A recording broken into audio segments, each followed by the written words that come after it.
Stiamo predisponendo un piano che prevede alcune misure straordinarie, così il presidente del Veneto Luca Zaia dalla sede della Protezione Civile di Marghera. Visti gli algoritmi e le proiezioni che abbiamo, c'è bisogno di fare spazio negli ospedali.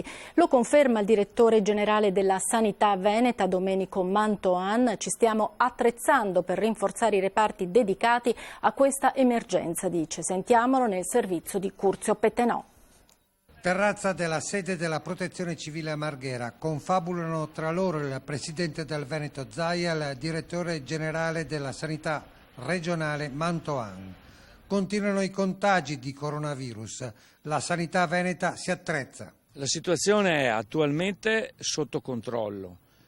Quello che ci preoccupa è che le misure prese 15 giorni fa non sono state sufficienti a fermare questo virus. Terapie intensive al limite, ospedali in difficoltà. Ci stiamo preparando, stiamo creando delle strutture dedicate, stiamo aumentando i letti di terapia intensiva, abbiamo in previsione anche di preparare degli ospedali dedicati a questi malati e quindi ci stiamo preparando al peggio.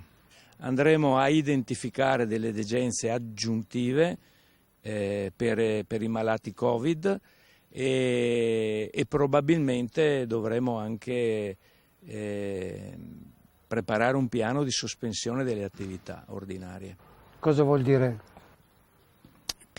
Vuol dire che probabilmente dovremo sospendere gli interventi chirurgici che non sono strettamente necessari, che non sono strettamente urgenti. In Lombardia intendono attrezzare un capannone della fiera con posti letto per i pazienti Covid.